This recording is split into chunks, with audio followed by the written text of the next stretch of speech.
The following is a production of DallasCowboys.com and the Dallas Cowboys Football Club. How about them Cowboys? Yeah! Go Cowboys!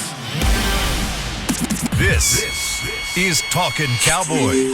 Streaming live from the Dallas Cowboys World Headquarters at the Star in Frisco. First down. Handoff, Elliott plowing to the goal line. Buried, sacked by Lawrence. Prescott keeps it, and he bangs it in for the touchdown. And now, your hosts, Isaiah Stanback, Patrick Walker, Rob Phillips, and Kyle Yeomans.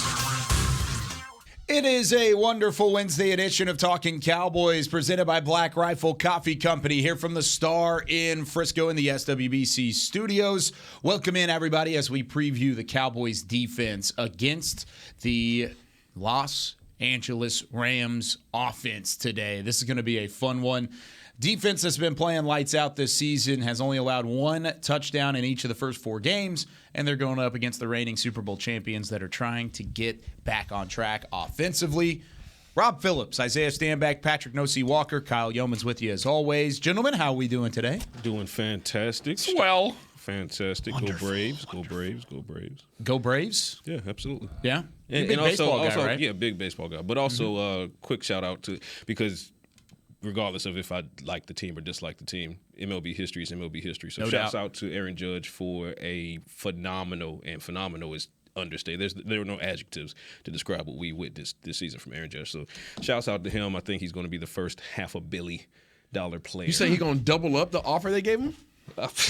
Come on, man. Talking about betting on yourself. Blank check. And coming through. Blank check. And even if it doesn't come from the pinstripes, it's coming from somebody. They offered him $250? They offered him 7 years, $230 or something like that. Yeah. That's what it was. He said that's couch money. What is that? Yeah, that's reach in my pocket. $35 million a year. That's not enough. He's only going to go win the Triple Crown and hit the most home runs in the history of the American League. He's going to be getting paid at least $60 a year. Yeah. He's doubling up. Now, it's even crazier because baseball's in a good spot. And I know this is a football podcast, but just got to hit this real quick. You rethinking you should have played baseball? Isaiah's First round pick? Isaiah's still be always playing. thinking about it. You would be. I'd Yeah. still be playing. He'd be a part of that Good. Mariners postseason Damn run right, now. buddy. Mariners, baby. They made it. We'll talk plenty about this in the future, but I mean, you think about Aaron Judge and what he's doing, and then Shohei Ohtani. Yeah. I mean, he's got 200 strikeouts and 34 home runs himself. I mean, those are two guys that baseball has not seen in hundreds of years. I mean, a long time at the same time. Right. It's a really, really cool time for baseball. By the way, gives me a platform to go ahead and do this. Beamer, if you could take my single camera here. Once again, I know this is a baseball show or a football show. This was not in the rundown. No, it wasn't.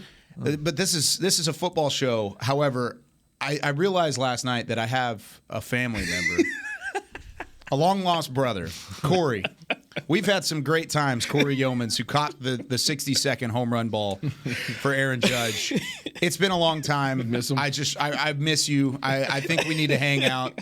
By the way, I know you don't remember this, but you owe me $50,000 from that one time we made a bet as a kid. It was a long time ago. Yeah, that one time. But just hit me up if you ever need anything, Corey. You're aiming Appreciate low you. for 50,000. I know. That's all you want. Subtle. That's all I'm doing. Subtle. You know how they always say, like, when you make your Subtle. money, your family comes out of the woodworks? Subtle. Here I am. How did he make it home?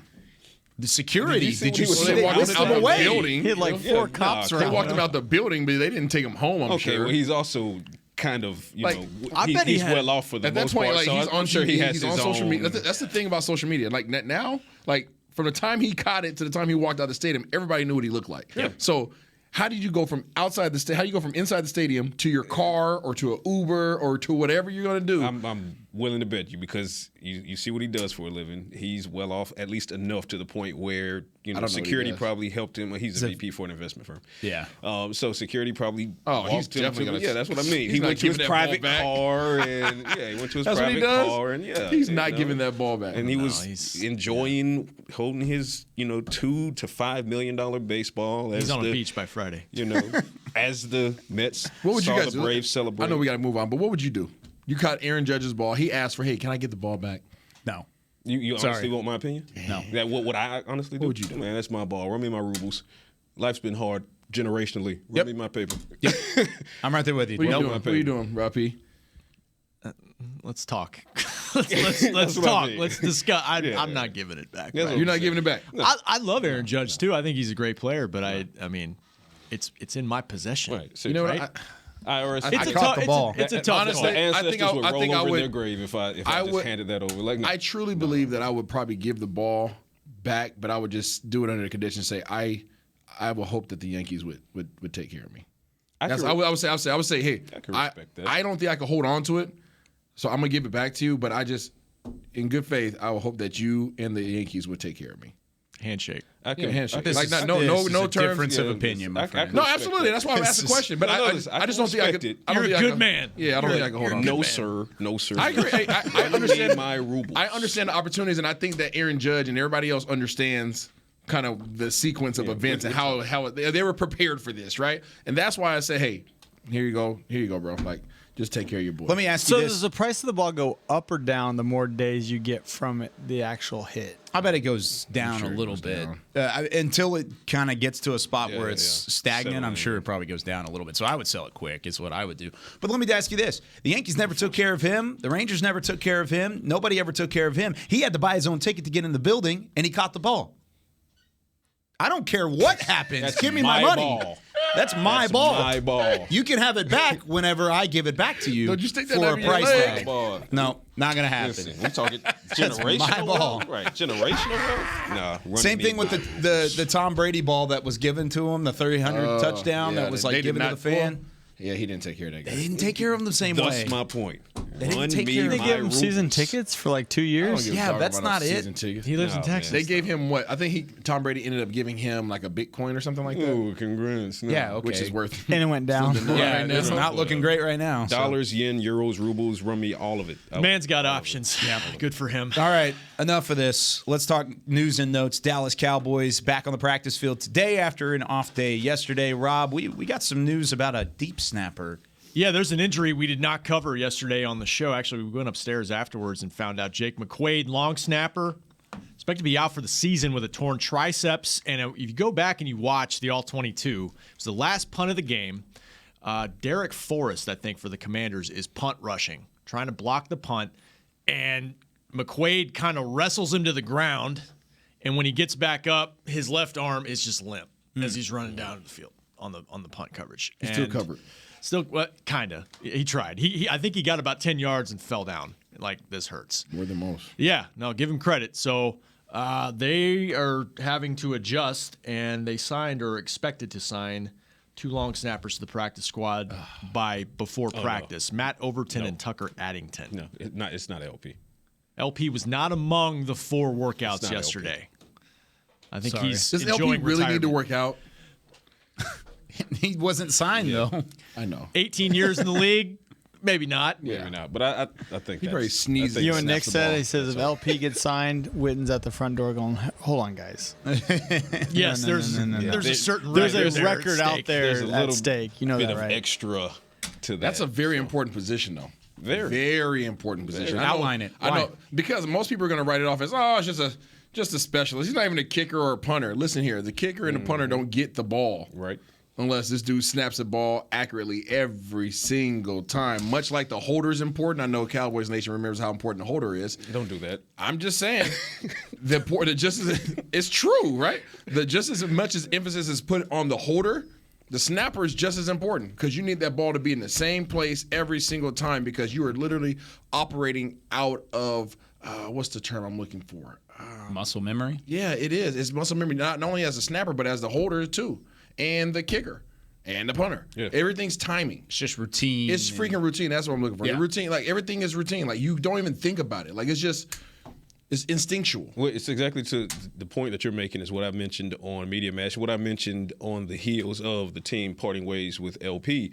For a lot of people that say, oh, long snappers don't matter, they absolutely matter for all of those reasons. And you're also talking about guys bearing down on you and gunners coming. It's fractions of a second. So if, the holder or the punter in anger have to do this or that, to the left by a fraction or to the right by a fraction, up by a fraction. If it's not dead on every single time, it messes up the technicals. Watch of how the entire, close people are to blocking field goals and extra points almost every play in the NFL. Yeah. So it's just watch literally how close. I mean, fractions you're of a talking second. about a tenth of a second difference, and most field goals are blocked. Yeah. And So it's the only position in the NFL too where you can't mess up At all. or you're gone. Like even kicker, you can miss a few kicks and they'll kind of stick with you. Yep.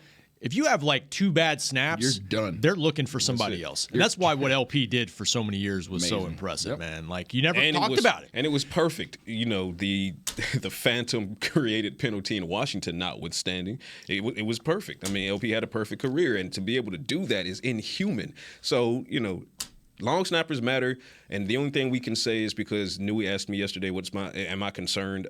Yeah, I'm concerned until I'm no longer concerned when it comes to the long snapper. Now, I'm probably one of those people who are typically unreasonably concerned when it comes to that particular position. But of course, it goes to what Isaiah said: fractions of a second, routine, and also trust between the holder and the long snapper, the punter and the long snapper. All of that stuff has to be reestablished with these new guys, and they've signed 2, which tells you that they're still trying these guys out, going into 2 of the more important games thus far this season. So I'm not saying hit the panic button over the long snapper. What I'm saying is it is most certainly something to keep an eye on. I don't think it's happening. I know it's not. Oh, you're trying to chant LP? It's not going to happen. I was mad they took that record away from me. It's not going to happen. No.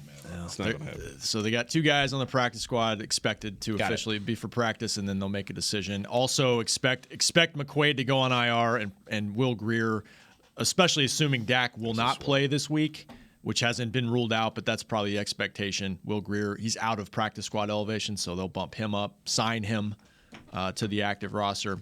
Couple more injury things. James Washington is eligible to come off IR this week.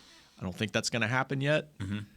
Damone Clark can start his practice window Talk about it, Zay. this week, Talk about it. and I think that's a possibility. Yes. Talk about it. I'm excited. Isaiah's more excited about Damone Clark coming back than he was Jason Peters signing. Doggone right. I can't wait to see. Can he long snap? I've had. How he done? Can Jason Peters long snap? I just want everybody to go home and just Google Damone Clark.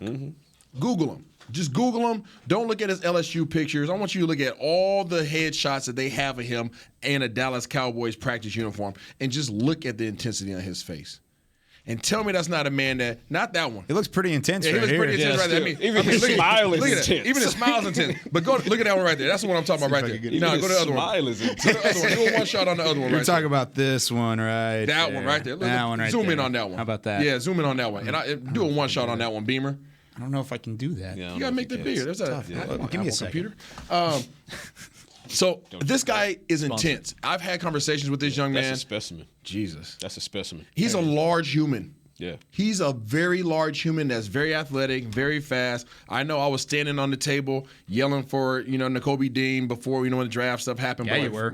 Absolutely. Rightfully so. He's a Rightfully beast. so. But the value that they got with him, first of all, kudos to the training staff for what they discovered. Kudos to obviously the front office for trusting the training staff and trusting the process and getting him taken care of, still drafting him, still getting him his surgery, all those kind of things, and then nursing him back to health. And now you have a very viable option, adding more to DQ. You add a DC to a DQ, and you're just that much stronger. Get a blizzard. And you're getting somebody. Now, obviously, he has to come out here and prove it. He hasn't had any reps, all those kind of things. He has to get his legs underneath him, all that. But he's been obviously working with the training staff and all those things, getting back in condition. It's not football condition, so he'll need a ramp-up period. But I think that he's going to be huge, not only for the special teams, because that's where he'll have the most impact immediately, but in terms of your packaging. What now can you do package-wise? If you add him to the active, right, and you roll him in there, now you talk about speed packages. You talk about being able to have guys at the second level that can run and hit, and I'm excited about this. Listen, I'm excited for him because I remember having conversations with him. Yeah. He was beyond frustrated, and he had never been. It was right after the rookie premiere. Right after the rookie premiere, we had some conversations, and I just told him, I said, if you ever need anything, just holler at me because I've been through injuries, bro. Like. Right. The mental, the psychology that it takes to overcome that, right? We talked about it in the documentary, but it takes a lot. Yeah. And especially when you come in and you're ready to have an impact. I came in having had surgery, right? And had to come in and learn and all that kind of stuff. So you feel like you're lesser than. You feel like you're detached from the team. You feel like you're not a part of everything, that all the success that's going on. So that's what he's coming into, and he just wants to go out there and have fun and run around and play and remember who he used to be. Right. And needless to say, I mean, me being an SEC guy, I've seen plenty of Damone Clark. Just like I saw prior to him, I saw plenty of Jabril Cox, so forth and so on. Damone Clark is different. Like a human being with that size should not have the ability to be that much of a quick twitch athlete. Like, his quick twitch is ridiculous. His ability to read, close, and react is insane. And like you said, kudos to the front office and also the medical staff. And it's a fantastic situation for Damone, because he's coming into an organization that unfortunately is well versed in neck issues. You talk about Teron Smith, you talk about LVE here recently. Now LVE is out there playing just fine, knock on wood that he continues to do so. But they're not afraid to take a risk on a neck situation. So now the procedure has been done. Damone is clearly ahead of schedule. There were some that were wondering if this was going to be a redshirt season for him. Obviously not. His window is potentially going to open as early as today. And if all goes well, then he could, in fact, be activated. And now you're talking about Micah Parsons and Damone Clark. Oh, Dan Quinn. Anthony Barr, Leighton Vander Esch, Jabril Cox. It just goes on. And then look at who's playing in front of that unit. Then look who's playing behind that unit. The rich get richer when it comes to Dan Quinn and this defense. Ladies and gentlemen, like he said, Google Damone Clark beyond just the intensity of his smile, right? Go back and look at his LSU tape. The kid is not even a kid. He's an adult male, and he is an absolute monster. And if he can hit his stride anytime soon for the Cowboys, good grief, Charlie Brown. I like the optimism. I really do. And honestly, I'm there with you in terms of he's a good player. He was the top 60 guy for me prior to knowing about the injury. He was the number 8 linebacker in my list of draft prospects prior to knowing about the injury. The injury gives me a little bit of pause, but luckily they went in and cleaned it up. I don't think it's going to be an immediate impact, because even looking at your guy, Nakobe Dean, he was as good as anybody. He was my number 1 linebacker, number 14 player overall. Guess what he's done in 4 games in the NFL? He's had 1 tackle. That's it. No sacks, no interceptions, no PBUs, no pressures, nothing. He's had 1 solo tackle in his first 4 games. Give it a little bit of time. I know the hype train is there. Yeah. I'm with you. I think he's going to be a good player, but let's not get carried away that he's going to be a game changer immediately. Why I say if he hits his stride anytime soon. They start the window. They give him 3 weeks to ramp up, and if he gets on the roster, I'm kind of with you. I think it took Anthony Barr a nice little ramp up period, and I think he's probably still and he's a 4-time Pro Bowler, and there's been it's a transition to the league plus the injury plus ramping back up. Yeah. So I think it'll take some time. Absolutely. But he had no business being a 5th-round draft pick. I think long term you should be really excited if you're a Cowboys fan about it. If he's activated within his 21-day window, I could see Damone Clark making some sort of impact, not only on special teams. I think he'll make an impact on special teams sooner than he would on defense. But I could see him making some sort of impact for Dan Quinn on defense, come December when the games really start to matter. Now, does that mean he had it wouldn't be hard to have a career game as a rookie because, you have 1 sack. Guess what? It's a career game. But I think he'll make an impact in some way, shape, or form on defense as early as December, assuming that he is saw that from Jabril Cox prior to the injury. He was ramping up and getting better last year prior to him having Daniel Jones knows that guy from last season year. Ending. Yes, he does. Yes, he does. So really quickly before we go to our first break. So if you are on IR, so Damone Clark, James Washington, and you get out, you can be on the practice field for how long prior to 21 days. So 3 weeks. Yeah. You have to be activated within that window. Yeah. Or if you're put on there, or you go right back for the season. And then you're done. You can't come back. Okay. So keep that in mind when especially with James Washington, he's probably not going to start a practice window. He's probably going to need that practice window more than anybody, right?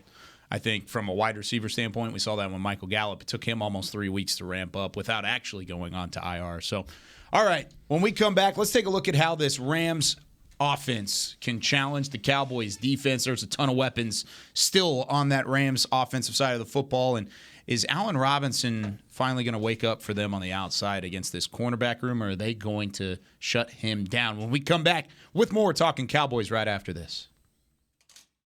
When you build, you start with the foundation. And home ownership is a foundation of a stable future.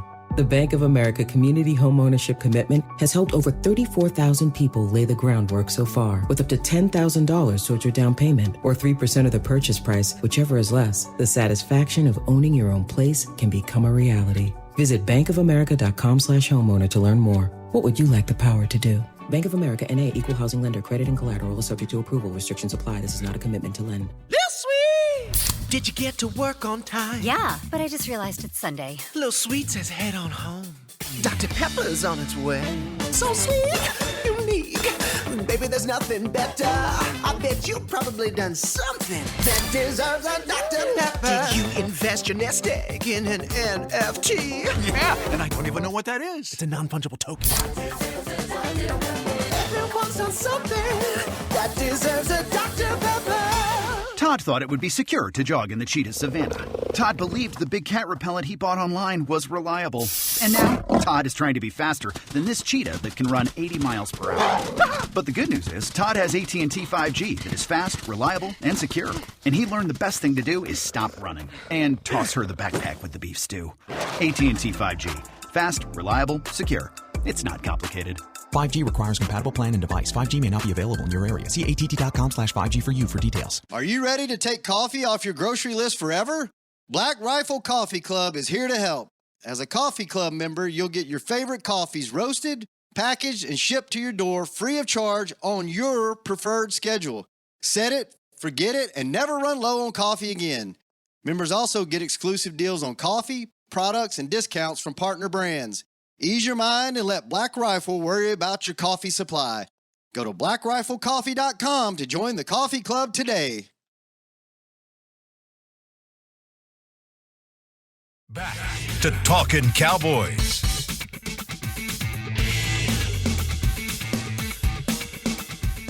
Head to AT&T Stadium on Saturday, October 22nd to experience Rally Day presented by SeatGeek. Get ready to cheer on your Dallas Cowboys with tours of AT&T Stadium, ticket giveaways, games, inflatables, and a whole lot more. You can visit attstadium.com/rallydays for tickets and for more information. Isaiah Stanback. Hi. Patrick Walker. Hola. Rob Phillips. Hello. I'm Kyle Yeomans. Glad you're with us. Chris Beam in the back, as always. All right. Every Wednesday, we preview what the Cowboys' defensive matchup's going to look like. Wall-to-wall Wednesday, and they go wall-to-wall so far because they have not allowed a whole lot to this point. One of the best defenses in the NFL. But you feel like you're playing a sleeping giant, Rob. The Los Angeles Rams right now coming in just haven't figured it out on offense. Does that sound familiar? But their defense is still very, very good. We'll talk about the Rams defense tomorrow. But when you take a first look at this Rams offense, what are your initial thoughts? I don't think it's as bad as what the LA Times headline was this morning, or Monday morning, that they're a predictable mess. Just getting after Sean McVay out there. No, please don't poke him. In the city of Angels, right? Because you said it in the break. Like, they're going to figure it out. He's going to figure it out. I think I don't think it's as bad as it looked. I mean, I think protection-wise, it was bad on Sunday night or Monday. But they got to the red zone 3 times. They moved the ball, and they got 9 points out of 3 red zone trips. So you left 12 points on the board. Yep. And I think they're capable of doing more than that, although they're facing a tough Cowboys defense this week. They've got to get some more balance in their offense, and it's not just the passing game. We touched on the number of targets to 2 guys in their whole offense. They got to get back to running the ball. And there were some moments in the game on Monday night where you're like, I think Eli said it on the broadcast with Peyton, like it might as well be a sack. You're trying to run the ball to get some kind of balance going, and you get a 2-yard loss. And they just can't get anything going between Henderson and Akers. And you got Matt Stafford throwing 48 times. That's not conducive for anything in terms of balance.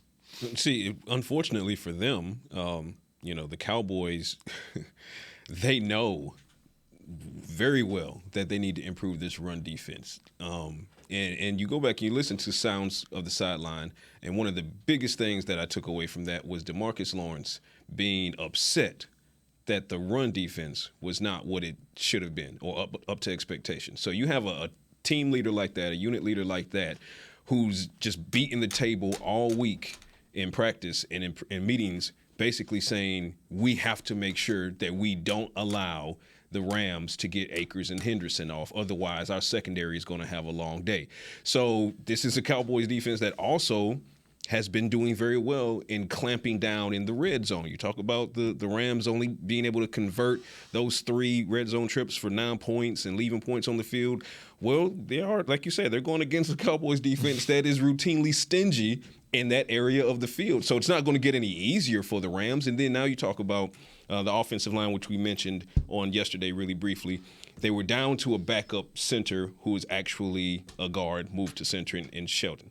Shelton goes down with injury. Turns out he's going to be out for 4 to 6 weeks. He's not coming back. So it's probably going to be Coloni, right? So now you got a third string next to a couple of backups at arguably the most important portion of your offense, which is the interior offensive line.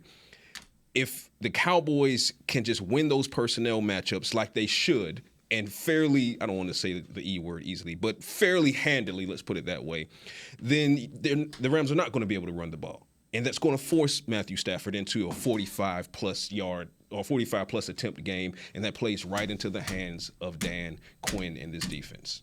So looking at some of the top targets that have been against the Cowboys so far, Terry Mclaurin last week, 2 receptions for 15 yards, so shut him down completely from a Cowboy side of things. I'm not even going to look at the Giants' weapons because I don't know who you would even tab as their number 1 guy. Jamar Chase in week 2 against Cincinnati, 5 receptions, 54 yards, so he's still got a decent chunk, right? Yeah, clamp. Still decent, but overall, yeah, very good.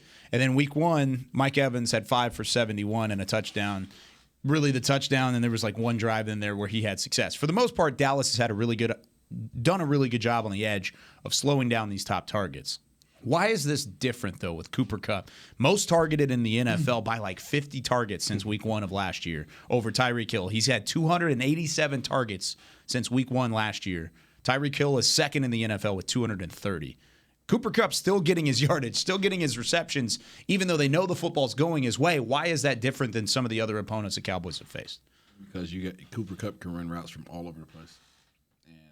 And McVay puts him in so many situations to be successful.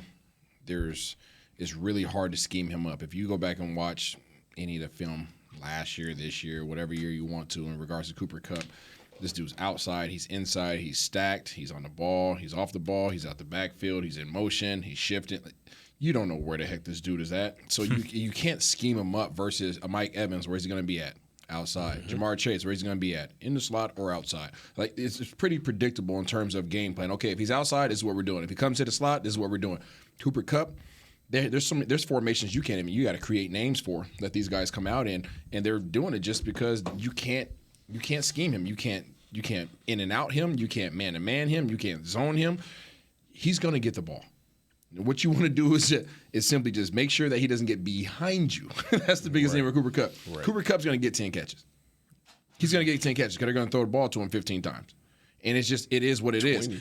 Yeah, 20 times, 19 times last week. So you accept that. There's certain guys that are just going to get the rock because they're just that good. Cooper Kupp's a top 5 receiver, much like Mike Evans and Jamar Chase. Those guys are really good, but those guys are limited because of how they're utilized within their offense.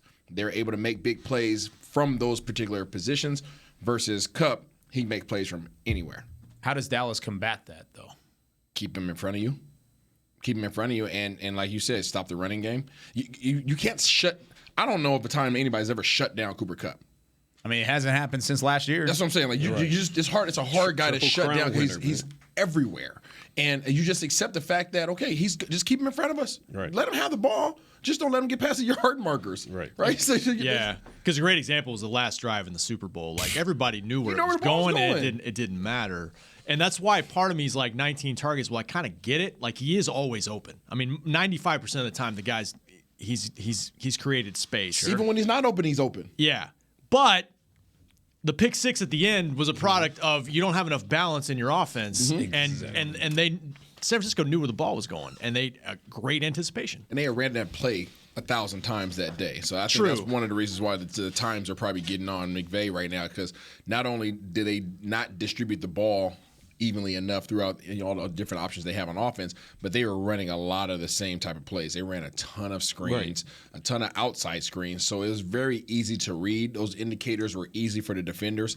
He's going to have McVay's such a competitor, he's going to mix it up, right? So you just want to limit what they can do, shut down the run, keep Kupp in front of you. Don't let Allen Robinson get no doggone confidence, because that's not the guy you want to get confidence this week, because he can hurt you, right? He's shown the ability, regardless of what he's done this year. He's still quick. He's still explosive. I don't care what the reports are about that guy. Just don't let him start catching the ball. Is this kind of a long time coming sort of deal for Sean McVay, though, and Matthew Stafford? Because you look back at the start of last year, or all of last year, Matthew Stafford was tied with the most interceptions in the NFL with Trevor Lawrence. He threw 17 picks last year. Now he threw 40 touchdown passes, so it makes up for it a little bit. But he had 17 picks last year, tied for the most. Right now he has the most with 6 and 4 touchdowns. He hasn't had a season where he's thrown more interceptions than more touchdowns since his rookie campaign with the Lions back in like 2009. So is this just finally teams are starting to read it? I know last year he threw the most amount of interceptions and they still won the Super Bowl. But is this something that's a problem for the Rams that's even bigger than what the Cowboys are going to show out this week? Well, I think you're right in that Stafford will throw it up. I mean, he's done it throughout his career. He's going to take chances. I think the pick at the end was a product. That was a safe throw. That's just like, I think completed 9 times out of 10. Yeah, and a lot of those screens, I think you look back to the Washington game against the Cowboys, they screened a ton, and it's because they didn't trust their protection. They're trying to get the ball quick out as fast as possible, and I think that's some of what McVay was trying to do in that game. You look at the one that he almost got picked in the end zone to Higbee. He missed a lot of throws. He did miss some throws, and if he on that one though, with his progression, he might have had Henderson for a touchdown if the protection was there just a tick longer. There's probably about 3 throws that I could think of right off the bat in that game where he just wishes he had that ball back. Yeah. Because Higbee was wide open. I think Kupp was open on a few. Like, there was a couple balls where you're just like, dang, dude, you just released the ball wrong, and it's like, those are, and they happen, right? It happened, but those are plays like, they're leaving plays on the field. So I don't want to make it seem as if these guys they're just trash or terrible. Their offense is not clicking. They're at the bottom of the league in every doggone category offensively right now. Yeah, they are. That is the total opposite of what we've come to know about the Rams and McVay and Stafford in his time as a Ram. He's missed some throws as a competitor, as a professional. You go back and you make those corrections. As a defense for the Dallas Cowboys, you want to continue to do what you've been doing at every other team. Force Stafford to be in the same situation he was in last week, where they had to change offensive scheme because he can't sit back there and throw the ball. He has to get it out on the edges. They have to get the ball out their hand quickly. You shut down their running game. You limit them to these type of quick throws. Now you can start process of elimination in terms of what they can and can't do. I know as a defensive back, I can sit at 10 yards and come downhill because they're not going to have time to throw the ball beyond me, right? So you want to limit them in that regard so that you can start making plays. Dallas does what they've been doing. They'll be perfectly fine, but you still have to respect the fact that not only are these guys capable, we've seen it, and we've seen it last year.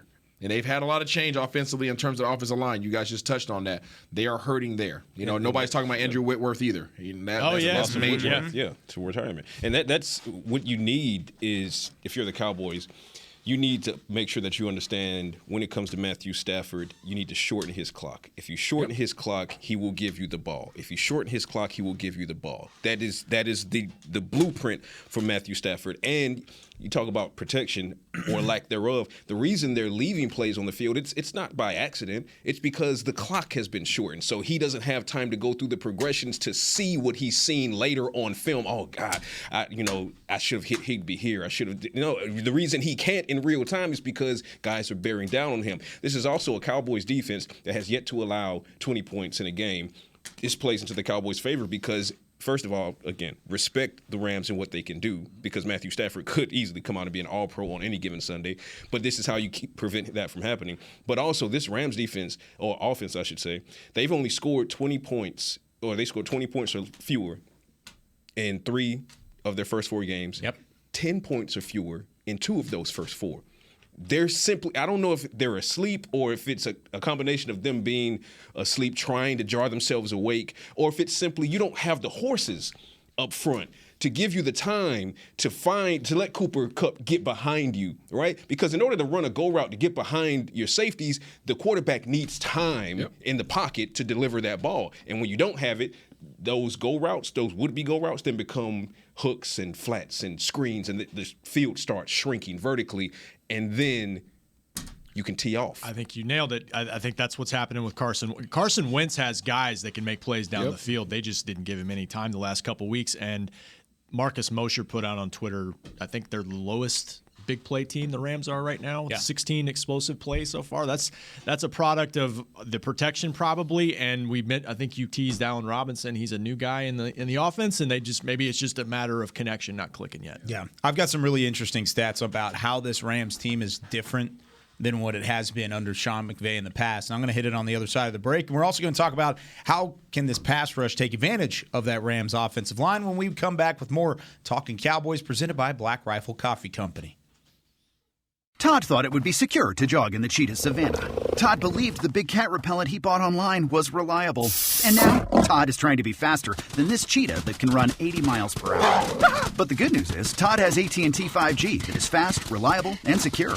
And he learned the best thing to do is stop running and toss her the backpack with the beef stew. AT&T 5G. Fast, reliable, secure. It's not complicated.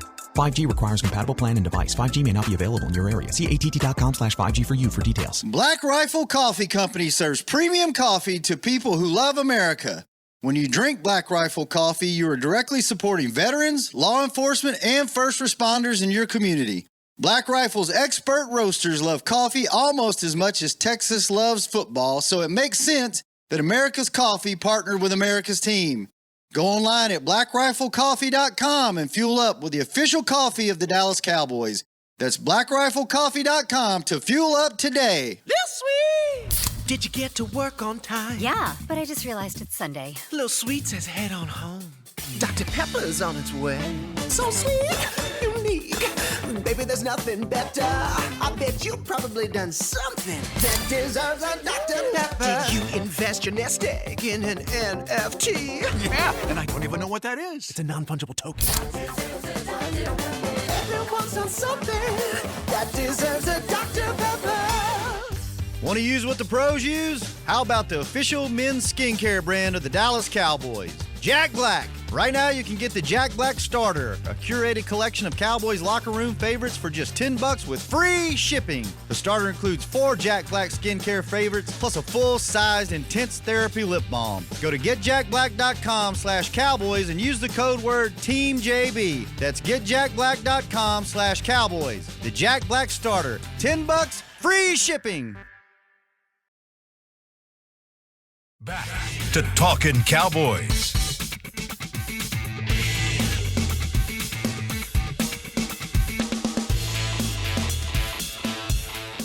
Whether you're watching from home or you're cheering in the stands with Essilor lenses, you can see every exciting play. Book an appointment at your local Essilor experts and see what Essilor can do for you. See more, do more. Essilor on Talkin' Cowboys. I didn't want to get in trouble by Beamer. You wanted to be careful with it? Yeah, I didn't want the golden throne over here.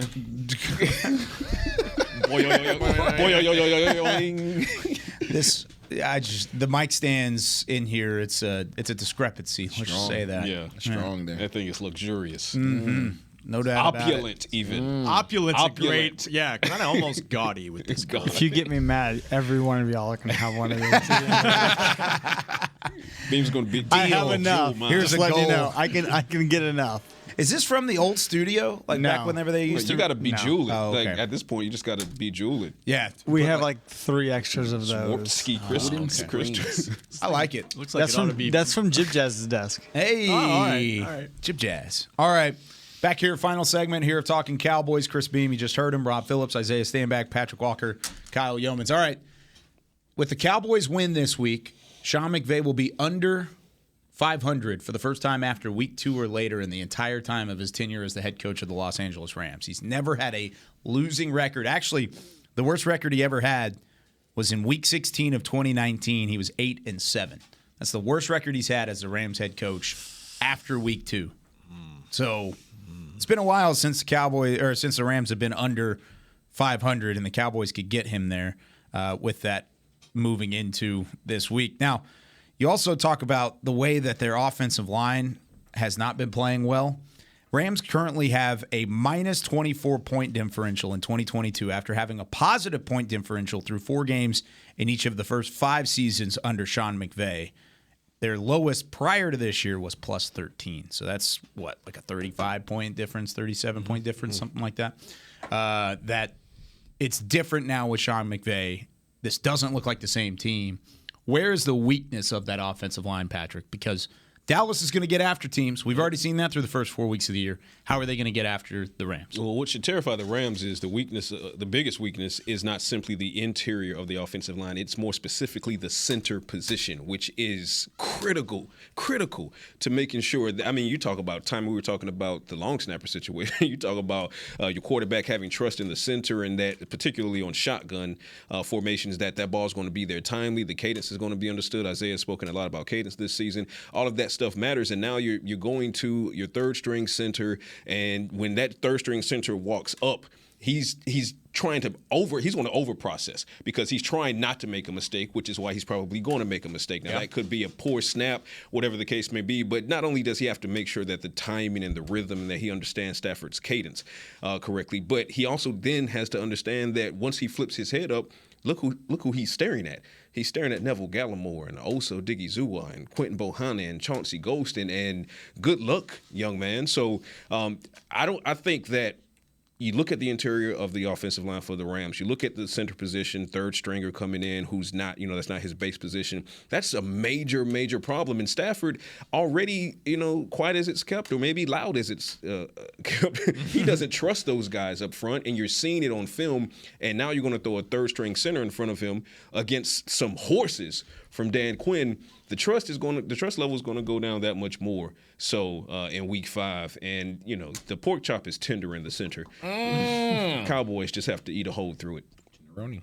Yeah, yum. I got nothing for you, KY. These guys are in a bad position, and the Dallas Cowboys are in a good position. It's just you had something last week whenever Washington was in a bad position. Tell me about them. No, I mean they're just like you said. I think that you have to be conscious and cautious about coming in there like Sleepy Joe. Don't be sleepy walking in here to play them at home with their backs against the wall, with the city against them, with a super competitive coach, with really good players offensively and defensively. They have their problems, right? A lot of teams have their problems right now, injuries, whatever it may be. But you're talking about the defending champs. Mm-hmm. So put some respect on it. Not only are they the defending champs, they're defending champs with the same coach, the same superstars. They added more superstars, and they're playing at the crib where they won the Super Bowl. So you don't be confident. Don't be cocky. Yeah. Be confident. Don't be cocky. And I heard, I think, was it King Griffey Jr. yesterday was on the pivot, and he said, what did he say? He said, confident is knowing that you're good at something, and cocky is when you feel that you have to tell everybody. Yep. And just know. Just go in there and know that you're good, know that things are clicking, know that things are on the up and up. Go out there and they're wounded. They're wounded. Go out there and expose it.